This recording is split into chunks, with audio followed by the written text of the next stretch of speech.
श्री भगवान कह रहे हैं अर्जुन जी से कि ये काम अज्ञानियों का नहीं, ज्ञानियों का नित्य बैरी है। ज्ञानियों का बड़ा भगवान ने अद्भुत शब्द कहा।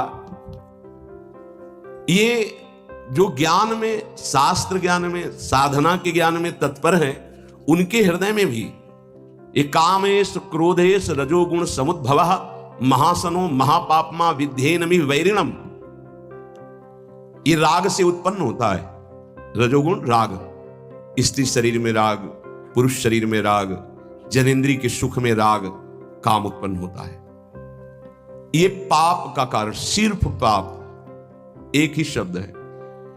ये काम जब राग से उत्पन्न होता है तो ये केवल पाप ही कराएगा। भगवान महासनो महापापमा, ये महापापी काम पापात्मा है, ये उसे पापात्मा बना देता है जिसके हृदय पर अपना अधिकार कर। और महासनो कभी तृप्त होने वाला नहीं है। अगर इसकी पूर्ति न हो तो विद्धेनमि वैरिणम, ये क्रोध रूप धारण कर लेता है, दुश्मन की तरह बर्ताव हो जाता है। देखो कितना बड़ा दुश्मन, साधना छूटी, जीवन छूटा, अब क्या परिणाम ठाकुर जी जाने।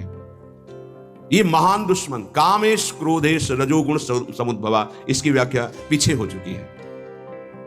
उपासक की पहली दशा में जैसे अग्नि के ऊपर धुआं छा जाए, ऐसे जब काम जागृत होता है तो उसको पता है कि गलत है, नहीं करना चाहिए, पर वो धुआं जैसे फूंक लगे तो अग्नि प्रज्वलित हो जाए, ऐसे ही अगर पहली अवस्था में विवेक काम कर गया तो बचा ले जाएगा अपने को। दूसरी अवस्था आती है, शीशे पे जैसे मल का लेप हो जाए तो अपना प्रतिबिंब नहीं दिखाई देता, ऐसे उसको ये समझ में ही नहीं आता कि मुझे ये नहीं करना चाहिए। बार बार राग कहेगा इसमें सुख है, सुख है, अगर वो कोशिश करे तो हट सकता है, तीसरे में नहीं। तीसरा है जैसे जेर से ढका हुआ गर्भ, निर्णय करने की शक्ति ही खत्म हो जाती है। आवृतम ज्ञानमेतेनो ज्ञानिनो नित्य वैरिणा काम रूपेण कौन्ते दुष्पूरेणा नलेन च। हे कुंती नंदन, ये अग्नि के समान कभी तृप्त ना होने वाला काम ये ज्ञानियों का नित्य दुश्मन है, ये नित्य बैरी है, ये ज्ञान को ढक करके नष्ट कर देता है पक्का। कभी हंसी मजाक, खेल कूद, मनोरंजन विपरीत आकर्षण वालों से ना करें, प्रार्थना है। हंसी हंसी में, खेल खेल में ऐसी गलती हो जाती है कि फिर मन जलता रहता है, फिर मन अधीन हो जाता है। जो हमको चिंतन करके भगवदानंद में डूबना था वो विषयानंद का चिंतन हो जाता है। कह रहे आवृतम ज्ञान में तेन, ये ज्ञान को ढक लेता है। ज्ञानिनो नित्य वैरिणा, ये ज्ञानियों का भी नित्य वैरी है। ये दुष्पूरेणा, ये कभी पूरित नहीं होता, चाहे जितना इसको भोग देते रहो। अनलेन च, जैसे अग्नि, घी डालते रहो, कभी शांत नहीं। अब पता चल गया कि बैरी कौन है, बोले काम तो रहता कहां है। अगर किसी को दुश्मन का पता चल जाए, ठिकाना रहने का, तो आक्रमण किया जा सकता है। तो दुश्मन पता चला, ज्ञानियों का नित्य बैरी काम। काम की पूर्ति में बाधा लगी तो क्रोध, काम की पूर्ति हो गई तो लोभ, तृष्णा, और भोगूं, बार बार भोगूं। मुखिया है आवागमन का, जन्म मरण का मुखिया है काम। ये रहता कहां है, अगर पता चल जाए तो आक्रमण करने में समर्थ हो सकता है साधक। कहां रहता है, भगवान इसका निवास स्थान बताते हैं कि ये काम रहता कहां है। इंद्रियाणि मनोबुद्धि रस्याधिष्ठान मुच्यते एतैर्विमोहयत्येषो ज्ञानमावृत्य देहिनम। इंद्रियां, मन, बुद्धि, ये ऑफिसें हैं इसकी, यहां बैठता है। इंद्रियाणि मनोबुद्धि रस्याधिष्ठान मुच्यते, इसकी ऑफिस है, काम की ऑफिस। इंद्रियां, मन, बुद्धि, ये काम इंद्रियां, मन, बुद्धि के द्वारा ज्ञान को ढक देता है और गलती हो जाती है। इतनी जल्दी बुद्धि को कवर करता है काम, विचार करने की सामर्थ्य नहीं रह जाती उपासक में। विषयी पुरुषों की तो यहां चर्चा नहीं, वो तो गिरे हुए हैं, गिरा हुआ क्या गिरेगा, साधक की बात हो रही। इतनी जल्दी आक्रमण करता है कि जल्दी बोलने में देर लगी, उसको कवर करने में देर नहीं लगती। तत्काल वो बुद्धि को कवर करके, ज्ञान रहित करके अपना चिंतन, अपनी चेष्टा, ज्ञान को ढककर देह भाव वाले पुरुष को ये मोहित करके भ्रष्ट कर देती है। देह भाव, मैं पुरुष मैं स्त्री, जब तक ये भाव है तब तक बहुत सावधान। इंद्रियाणि मनोबुद्धि रस्याधिष्ठानम उच्यते, ये ऑफिस है लेकिन घर अभी नहीं बताया गया। सही माने में काम का वास अहम में है, देहाभिमान में है। इसमें भगवान ने जो वर्णन किया, एतरि विमोहयतेष ज्ञानमावृत्य देहिनम, देहिनम देह भाव, देह भाव अहम भाव। मुख्य इसका निवास स्थान अहम भाव में, मैं पुरुष हूं, मैं स्त्री हूं, मैं शरीर हूं, ये जो भाव है अंतःकरण में, मन बुद्धि चित्त अहंकार, इसका घर है अहंकार। ऑफिस है इंद्रियां मन और बुद्धि। ये अहंकार की गुफा में छुपकर बैठ करके प्रहार करता है, मन और इंद्रियों को अधीन करके भोगों में हर प्राणी को फंसाए हुए है, चाहे वो चिड़िया हो, चींटी हो, मनुष्य हो, पशु पक्षी, कोई भी 84 लाख योनियों में एक छत्र इसका राज्य है। वही बचते हैं जो भगवान के आश्रित और भगवत शास्त्र की, गुरुजनों की अक्षरशः आज्ञा का पालन करते हैं। जहां इतनी सी भी हम गुरु आज्ञा शास्त्र के विरुद्ध हुए, वहीं हम फंस गए, वहीं क्लेशित हुए, वहीं अशांत हुए, वहीं रास्ता रुकेगा। पक्की बात समझ लीजिए, एक शब्द भी हमें अपनी नहीं लगानी बुद्धि से, क्योंकि उसी बुद्धि मन में वो बैठा हुआ है, जो वैरी बैठा हुआ है उसी में बैठा हुआ, वो न्याय कैसे करेगा। किसी भी पदार्थ को जब देखते हैं तो इंद्रियों में कामना पैदा होती है। इंद्रियों में जब इंद्रियों में कामना पैदा, पदार्थ वस्तु व्यक्ति स्थान, पहले देखना ही होता है या सुनना होता है, तभी कामना पैदा होती है, सुन के या देख के। इंद्रियों में कामना पैदा होती है, इंद्रियां तत्काल मन को अधीन करती है, तो मन वो अपनी कामना में युक्त हो जाता है, जो इंद्रिय कामना की। और मन ने बुद्धि को इतनी जल्दी पकड़ में लिया कि उसको विचार करने का अवसर न मिले, और देहाभिमानी जीव ये मान बैठा कि मैं भोगता हूं, मैं भोगूंगा, मैं देखूंगा, मैं सूंघूंगा, मैं छूंगा, मैं खाऊंगा। मरा। ये है, बार बार हमको मारा जा रहा है, बार बार हमको परास्त किया जा रहा है, और हम खुशी होते हैं कि हम भोगता हैं, बहुत भोग रहे हैं। पदार्थों में, विषयों में, इंद्रियों में, मन में, बुद्धि में काम की ऑफिस मानी गई, लेकिन इसके रहने का स्थान अहम है, अहंकार, अहम। ये दिखता है इन स्थानों पे, पर छुप के रहता है अहंकार में, अंतःकरण धर्म में जो अहंकार है, बुद्धि मन चित्त अहंकार, उस अहंकार में रहता है। समस्त क्रियाएं शरीर इंद्रियां मन और बुद्धि से होती है। ये चारों कर्म करने के साधन है। इनमें काम दिखाई देता है पर रहता अहम में है, इसीलिए मारना बड़ा मुश्किल हो जाता है। ध्यान दीजिए, हम इंद्रियों को, मन को, बुद्धि को तभी पवित्र रख सकते हैं जब हमारा अहम परिवर्तन हो। बड़ा खेल टेढ़ा है। देह भाव जब तक है तब तक काम उसमें बैठा हुआ है, और हमारे अहम में ही बैठा हुआ छुपा, इसीलिए हम मार नहीं सकते। जब हम हटे तब घर में दिखाई देगा कि अहम के घर में एक काम बैठा है। हटे कहां? कि शाम को जब प्रभु के चरणों में, गुरुदेव के चरणों में दिया। बहुत नीच है मन, बहुत नीच है। एक नहीं सुनता शास्त्र की बात, गुरु की बात, मनमानी कर बैठता है, फिर पश्चाताप करता है, फिर जलता रहता है, फिर रोता रहता है, फिर अवसर आता है, फिर वही करता है, बार बार क्यों कर पा। और वो सोचता है किसको मारूं, भोजन न पाऊं, पानी न पीऊं, अपने को पीटूं, क्या करूं। ये साधक की बातें हैं, क्या करूं। अब वो सुरक्षित बैठा है, आसन लगाए अहम में। अब आप बाहरी है, दंड देते रहो, पानी न दो, भोजन न दो, आप मानो कुछ नहीं होना उसको। वो ऐसी जगह बैठा है अहम में, अवसर आते फिर क्या, फिर वो क्लेशित होता है। अब क्या करूं कौन। अच्छा 4 दिन उपवास कर लेता हूं, तो उपवास किया तो प्राण शुष्क हुए, लेकिन वो अहम में बैठा है। ये बहुत समझने का विषय। ये मरेगा अहम त्याग से। अहंकार देहाभिमान जब गलित होगा तभी ये काम नष्ट होता है। अहम जड़ चेतन की ग्रंथि में बैठा हुआ है। यद्यपि मृषा जड़ चेतन की कभी ग्रंथि हुई नहीं, फिर भी छूटती कठिनाई। क्या? मैं पुरुष। जब तक मैं पुरुष हूं तब तक काम है, जब तक मैं स्त्री हूं तब तक काम है। जब ये अहम प्रभु के चरणों में समर्पित हो जाता है या धर्म में समर्पित हो जाता है, तभी वहां से काम हटता है। काम शून्य अहम ब्रह्म स्वरूप है, जो मैं वो ब्रह्म स्वरूप है, और काम युक्त अहम देहाभिमान यही दुर्गति का कारण है। ये केवल मैंपन में बैठा हुआ है। मैं अमुक हूं, अमुक वर्ण का, अमुक आश्रम का, अमुक, इसी पे काम बैठा हुआ है। इसी कामना से ना चाहते हुए भी पाप होते हैं। अर्जुन ने पूछा था, अर्जुन जी ने, कि प्रभु ना चाहते हुए भी ये पाप कौन करवा देता है? नहीं चाहते हमसे कोई गंदा काम, पर वो काम बैठा है अहम में। जहां संग बना तहां दोष उपस्थित हो गया। जान ही नहीं पाया कि दुश्मन हमारे अंदर बैठा है, और ये दुश्मन की प्रेरणा वो मित्र मान लेता है कि सुख भोग होगा, बस वहीं भ्रष्ट हो जाता है। पाप अगर है तो भुगत कर नष्ट हो जाता है, लेकिन ये काम नहीं, काम भोग करके नष्ट नहीं होता और बढ़ जाता है और छुपा रहता है अहम में। काम बंधन मेवैकम नान्यदस्तीह बंधनम काम बंधन मुक्तो ही ब्रह्म भूयाय कल्पते। जगत में बंधन है तो एकमात्र काम का बंधन है। अगर कोई सृष्टि में परेशान है तो एक बात से परेशान है, काम। देख लो, रुपया पैसा खान पान सब इसी की पूर्ति के लिए है। काम, कामना, वासना, बंधन एकमात्र इसी काम का, दूसरा कोई बंधन नहीं है।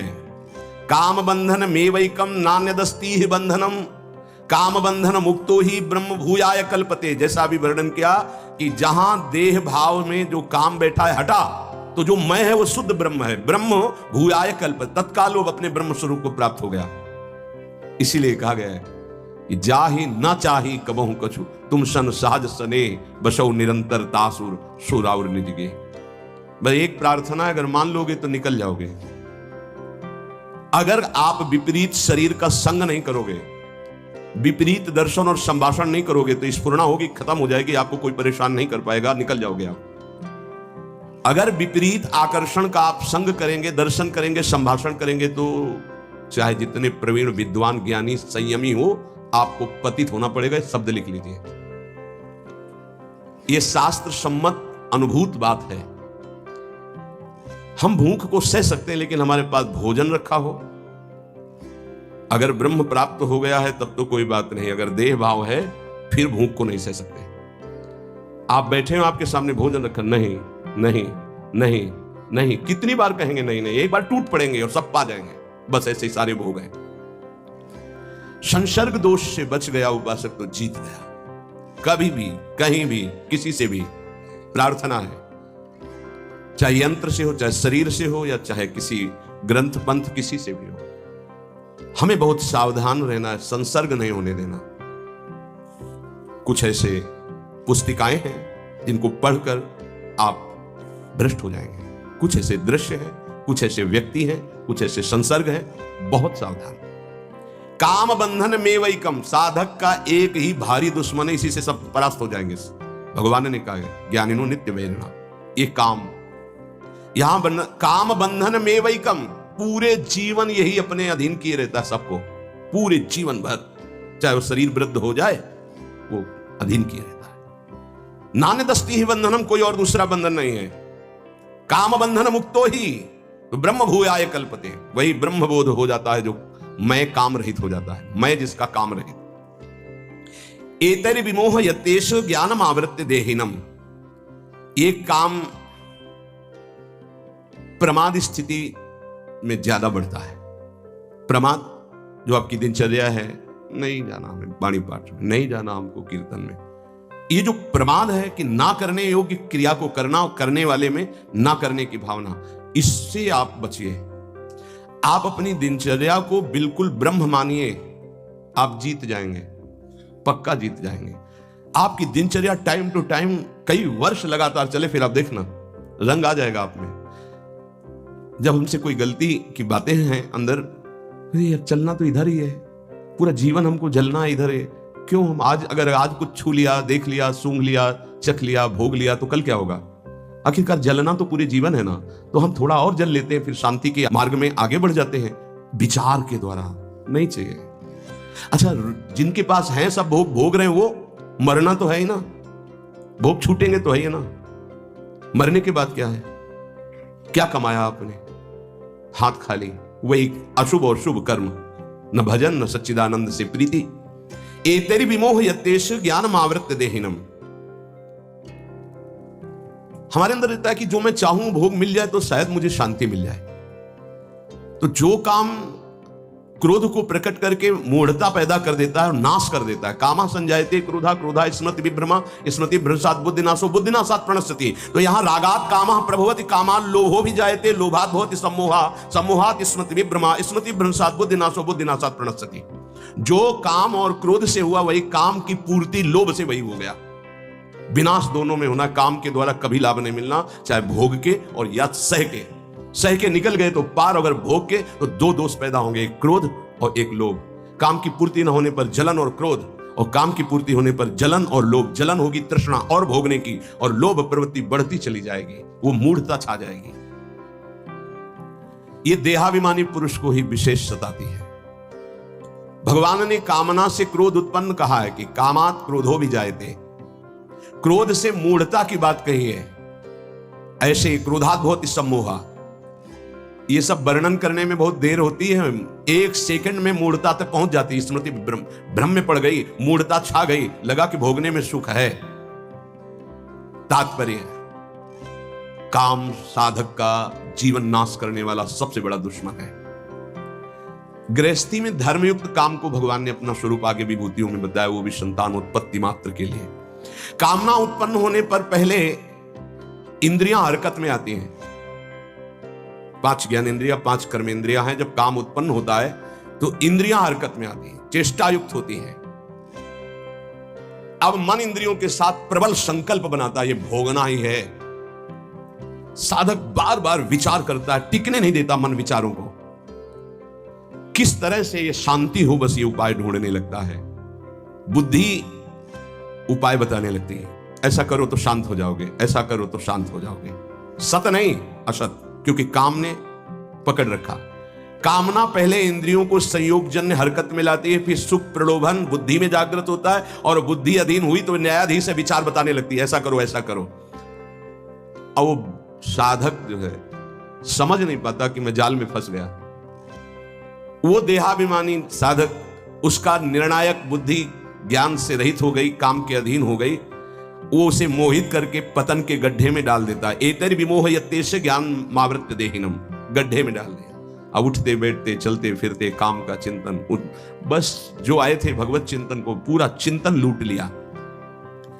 मनुष्य परमात्मा प्राप्ति किए बिना शरीर को संसार के भोगों में यदि खो देता है तो भगवान उसे जल्दी मनुष्य शरीर नहीं देते हैं। जैसे 100 रुपया मिला, आप बढ़िया सही जगह खर्चा किए तो पिता 1000 रुपया दे देगा। 1000 सही जगह खर्चा किए तो 1 लाख का अधिकार। तुम्हें मनुष्य शरीर सबसे श्रेष्ठ शरीर मिला और तुमने अपना परम पद प्राप्त करने का लक्ष्य न बनाकर वही भोगों में लगे जो पशु पक्षी सब भोग रहे हैं। लिखा है, मनुष्य परमात्मा प्राप्ति किए बिना यदि शरीर को सांसारिक भोग संग्रह में खो देता है तो प्रभु उसे फिर जल्दी मनुष्य शरीर नहीं देते, क्योंकि ये मनुष्य शरीर कर्म से नहीं मिला, कृपा से मिला है। कबहू करी करुणा नर देही, देत ईश बिनु हेतु सनेही। इसलिए भगवान की इस कृपा का तिरस्कार ना करें। अंतःकरण जब तक शुद्ध ना हो जाए तब तक बहुत सावधान रहे। ये काम सबसे पहले अंतःकरण को अशुद्ध करता है। देहिनम विमोहयति, देहाभिमानी पुरुष समझे नहीं पा रहा कि वो जाल में फंस करके गिरता चला जा रहा है। जो शरीर को मैं मानता है वो देहाभिमानी होता है, और देहाभिमानी को उपदेश अच्छे नहीं लगते हैं। वो अपने को शरीर मानकर के जानता ही नहीं है कि मुझे फंसाया जा रहा है, और काम उसे फंसाकर नष्ट कर देता है। तस्मात् त्वमिन्द्रियाण्यादौ नियम्य भरतर्षभ, पापमानं प्रजहिहेनं ज्ञान विज्ञान नाशनम। काम का प्रभाव बताया, उसके निवास स्थान को बताया। अहम में रहता है, आप इसे उसकी इंद्रिया मन बुद्धि ये है। भगवान कह रहे हैं तस्मात् त्वम इंद्रियाण्यादौ नियम्य भरतर्षभ, इसलिए भरतवंशियों में श्रेष्ठ अर्जुन तुम सबसे पहले इन इंद्रियों को वश में करो। काछ वाच मन निश्चल राखे, धनी धनी जननी तेरी रे, नरसिंह मेहता जी के। इंद्रियों को वश में करो। नेत्र सबसे खतरनाक, इनको बहुत सावधान रखो। बहुत बहुत ये चंचलता, नेत्रों की चंचलता। भगवत चर्चा हो रही तो हो सकता है शब्द ना सुन पाओ, लेकिन विषय चर्चा हो रही है तो आप 10-5 हाथ दूर होगे तो भी श्रवणेंद्रिय पकड़ लेगी क्या बातें हो रही हैं। निंदा स्तुति विषय चर्चा। इंद्रियों को शासन में रखो, इंद्रियों को वश में करो, क्योंकि ये ज्ञान विज्ञान का नाश करने वाले महापापी काम इन्हीं के वशीभूत होकर तुम्हें नष्ट करते हैं। मार डाल इस पापी को। भगवान कहे पाप मानम प्रजहीनम ज्ञान विज्ञान नाशनम, मार इस काम को नष्ट कर। तस्मात् त्वम इंद्रियाण् यादव नियम भरतर्षभ। ये महाभारत सबको लड़नी पड़ेगी, ये महाभारत सबको लड़नी पड़ेगी। अगर आपको अपने स्वराज्य सिंहासन पर बैठना है, मुक्त होना है, तो ये युद्ध स्वीकार करना पड़ेगा, ये चुनौती स्वीकार करनी पड़ेगी। भगवान कह रहे इंद्रियों को वश में कर, ज्ञान विज्ञान का नाश करने वाले इस महापापी काम को अवश्य बलपूर्वक मार। भगवान आदेश कर रहे हैं पाप मानम प्रजहीनम ज्ञान विज्ञान नाशनम तस्मात् त्वम इंद्रियाण् यादव नियम भरतर्षभ। इसलिए पहले इंद्रियों को काबू करो, रसेंद्रिय से शुरू करो, मुख्य द्वार। ये ज्यादा रजोगुणी भोजन पाने पर चंचल होती, जब ये चंचल होती तो हर इंद्रियों में चंचलता। इसको संभालो, उचित आहार, सात्विक आहार, कम स्वाद वाला आहार, बच जाओगे। ज्यादा स्वादिष्ट पाने की कोशिश मत करो। अगर रसेंद्रीय स्वाद नहीं छोड़ पाए तो जनेंद्रीय का स्वाद छोड़ पाना बड़ा कठिन हो जाएगा। इंद्रियों को विषयों में संयोग मत होने दो, भोग बुद्धि से प्रवृत्त ना करो। केवल जीवन निर्वाह बुद्धि से प्राण पोषण के लिए पहले यहीं से शुरुआत करो, रसेंद्री से। प्राण पोषण के लिए अन्न जा रहा है, स्वाद के लिए नहीं। आप नहीं हो भोक्ता, ये रसेंद्री का है। इतनी जबान में रखी गई पूरी बात, यहां के नीचे कोई मतलब नहीं है क्या जा रहा है, इससे यहां कोई स्वाद नहीं। बस ये 2 अंगुल 3 अंगुल का खेल है। इसे क्या गुलाब जामुन है या क्या, बस ये जहां अंदर गए ना तो फिर और कुछ मांगे होने लगेंगी। रसेंद्री से स्वाद। अब अगर जरा सा नमक कम हुआ तो हल्ला मचाने लगे, नमक लाओ थोड़ा कम है। भैया किसके लिए स्वाद बना। कभी कभी तो मनाओ कि नमक डालना भूल जाए, फिर देखे कैसा लगता है। कभी कभी बिना स्वाद के भी भोजन पाना चाहिए। हाँ, ऐसा करो, मन चंचलता रहित हो जाए, इसके लिए सात्विक भोजन करो। अच्छे अच्छे पदार्थ इसको दिखा दो। हाँ, जैसे आज साधु सेवा भंडारा ऐसे जैसे होता है, कभी ऐसा उत्सव आदि में दिखा गुलाब जामुन। जब परोसने आवे तो क्यों आज थोड़ा उधर ऐसे बस दिखा, और वो जले गए। हाँ बोल दे अंदर। हाँ, गरम गरम धुआं उठता हुआ समोसा, हरी चटनी, लाल चटनी और वो सेवई नमक वाली। हाँ ऐसे। अब ये खा के तुम ध्यान करोगे किसका? अब ये निर्णय तुम करो। ये चीजें खा के तुम ध्यान करोगे, प्रभु का तो ध्यान होने वाला नहीं। सात्विक भोजन पाने से हमारे अंदर भजन की वृत्ति बढ़ती है, और रजोगुणी तमोगुणी भोजन पाने से भोग वासना बढ़ती है, निद्रा प्रमाद स्थिति आती है। बिल्कुल सच्ची बात समझो, ये 3 गुणों से हर सामग्री बनी हुई। इसलिए संतों ने निर्णय किया आप ये पा सकते हैं, ये पा सकते हैं, ये पा सकते हैं। खूब अनुभूति विषय, इसलिए मना किया गया आप ये नहीं पाएंगे। क्यों नहीं? भगवान ने तो सब कुछ बनाया है पाने के लिए, तो पाने के लिए भी बनाया है, तो फिर और व्यवस्था भी भगवान ने बनाई है। रौरव नरक, अंधतामिस्त नरक, ये भी भगवान ने बनाए हैं, तो इनका भी स्वाद आप लीजिए। सावधान, शतोगुणी भोजन संयम पूर्वक पाइए, नाम जप करते हुए, और इतना कि बस लगे कि हाँ, थोड़ा वजन लगने लगे कि हाँ हो गया, बंद कर दो। शाम के फिर पा लेना। कोई तुम्हें तो ये है नहीं कि पता नहीं मिले कि ना मिले, कई दिन मिले कई दिन ना मिले। उसमें होता है कि अब जो मिला है डाल लो, पता नहीं कई दिन बाद मिले। तो आप लोगों को तो एक मिलता है, तो संयम में आपके प्रयास व्यवस्था श्री जी ने सबकी कर दी। तो संयम से आहार, और अच्छे पदार्थ ना लो तो अच्छा है, अगर लो तो बहुत कम लो, थोड़ा।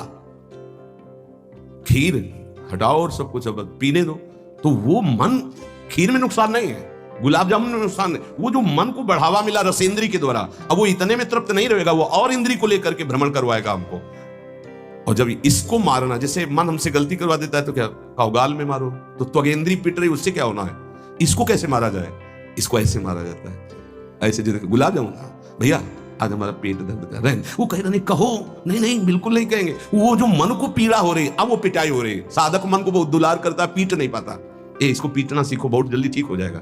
ये कहता है आज ये देख ले, हाँ हाँ बढ़िया है, चलो चतुरासी जी शुरू करते हैं। वो कहेगा नहीं नहीं चतुरासी की शुरू कर। उसको मारना है तो उसके विपरीत चलना पड़ेगा। साधक से गलती होती, मन को मारना है और वो मारता और किसी को। आज ये नहीं कहे, आज ये नहीं, आज ऐसे नहीं, आज अच्छा मान लो आप परिक्रमा दे आए, तो शरीर को पीड़ा पहुंच रही, मन को कोई फर्क नहीं पड़ रहा। मन जिसको चाह रहा है वो चीज उसको ना दो तो उसको पीड़ा होती है, और उस पीड़ा को आप अपनी मान लेते हैं, इसलिए दुलार करते हैं। इस राशि को समझिए, मन की पिटाई जरूरी है, और ये इतने सुरक्षित रहता है कि इसको दुलार करना होता है, पीटना होता नहीं। इसकी पिटाई है कि ये जब जो मांगे आ जैसे तो दिखा दिया कि हाँ देखो ये है, मिलेगा नहीं तुम्हें पाने को, और वो जलन पैदा करेगा। 5-6 मिनट का चांस है, 1-2 बार केवल आएगा ये कि गुलाब जामुन गुलाब जामुन, फिर बाद में तो मिलना। और रोज कौन मिलता है? हाँ नहीं, कोई बात नहीं है, धैर्य रखिए। और अगर वहां सब कुछ बना हुआ साथ में केवल खिचड़ी, तो खिचड़ी परोसा लीजिए, और वो जलेगा, आप देख लेना वो जलेगा। ऐसा क्यों कर रहे हो? इसलिए कर रहे हैं कि हमें श्री जी चाहिए, बदमाश तुझे हम जो दे, फिर इसके बाद हमसे और मांग करेगा। संतों ने इसको ऐसे बस में किया है। बहुत कठिन, बहुत कठिन है। अगर सामने से मिठाई प्रिय है और वो निकल जाए, आप परोसाओ ना, तो आप देख लो, कामा संजायते क्रोधा, भौं चढ़ जाएगी अपने आप से। कितनी बड़ी चूक हो रही है। परम पद फीका लगेगा, गुलाब जामुन मीठा लगेगा, ये बहुत बेईमान है। आप इस बात से मतलब सावधान रहें कि इसकी चाल में ना फंसे, इसकी पिटाई जरूर करनी है। मन कहां से पिटा जाता है? इसकी मांग को ना कर दो, बस इसकी पिटाई शुरू हो गई। ये कह रहा है ये चाहिए, उसके विपरीत नहीं, अब वो जलेगा, जलेगा, पवित्र हो जाएगा। और उसने मांगा, वो आपने दे दिया, अब वो और मांग रख देगा, वो आपको परेशान कर। तस्मात् त्वमिन्द्रियाण्यादौ नियम्य न भरतर्षभ। हे अर्जुन, ये राग पूर्वक जब किसी वस्तु को पाता है। अच्छा, और दूसरा उपाय, गुलाब जामुन पाना है या 5 गुलाब जामुन देना, थोड़ा नमक ले आना, वो कहेगा नहीं नहीं नमक, गुलाब जामुन पाना, मिला लिया, अच्छे से नमक मिला लिया, गुलाब नहीं पाओ ना गुलाब जामुन। ये उसकी मार है, पर ऐसा साधक मारना नहीं चाहता। सब्जी साइड में करके एकदम दोना में लग रस सहित जे भी ऐसे किया, पूरा फूटा मुंह में। तो अब वो मन का पोषण हो रहा है, हर वस्तु का ऐसे ही, हर विषय का सेवन ऐसे ही है। तो आप अपने लोग मन को तो समझ नहीं पा रहे, उसको पीट नहीं पा रहे, वो हमको फंसा के पीटता चला जा रहा है। बहुत पीटता है, देख लो, बहुत पीटता है मन, बहुत पीट। इसकी पिटाई चाहिए। कोई गुरु कृपा पात्र इसको पीटना शुरू करता है, यही उसकी पिटाई है कि इसके विपरीत चलो, जो मांग इसकी हो रही है उसके विपरीत चलो।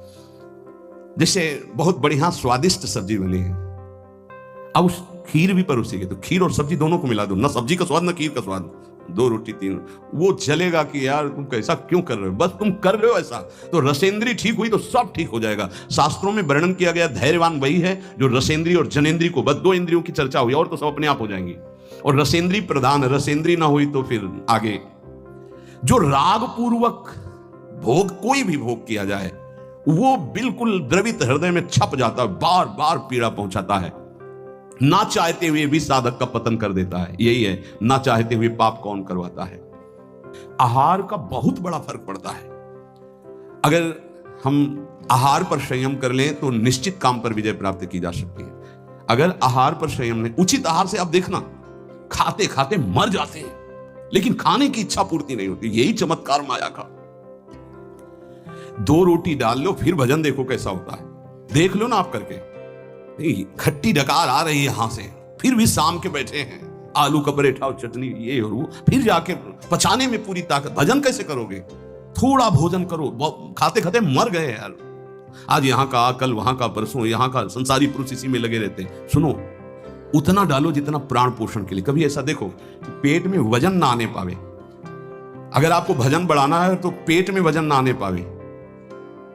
ऐसे जब बैठो और भोजन शुरू करो, जहां लगने लगे कि पेट में कुछ आ, वहीं बंद कर दो। और 1 दिन का अभ्यास, निर्णय करो कि 2 रोटी इतना इतना इतना हो, उतना ही।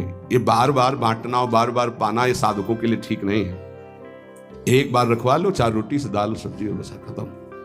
आपका घर है, आप श्री जी का प्रश्न, बस एक बार, और उसी को पाके अपना भजन करो। एक कार है जीवन को, खाते खाते अवस्थाएं बदल गई, बचपन से लेकर 50-60 वर्ष को वही खाने की इच्छा। कभी तो थोड़ा मन वही फंसाए, मृत्यु आ जाएगी फिर भी खाने से तृप्ति नहीं होगी। एक बार इस रसेंद्री को काबू में किया जाए, भोजन पर सावधान, थोड़ा अल्पाहार, इतना जिससे हमारे प्राणों का पोषण हो जाए, सब ठीक हो जाएगा। आप देख लेना, अल्पाहार। अगर भोजन सुधार नहीं होगा तो फिर भजन में सुधार नहीं होगा। भोजन, बहुत प्राण शक्ति प्रबल है आपकी, ऐसे नहीं निकल जाएगी। बहुत प्राण शक्ति बलवान होती है। वायु, अन्न, जल उचित चला गया तो खूब साधना बनेगी। इसलिए कोई भी वस्तु राग पूर्वक सेवन न की जाए। ये ज्ञान मार्ग, भक्ति मार्ग, जो मार्ग के उपासक, उनको इस बात पर विशेष ध्यान रखना, चाहे गृहस्थ हो चाहे विरक्त हो।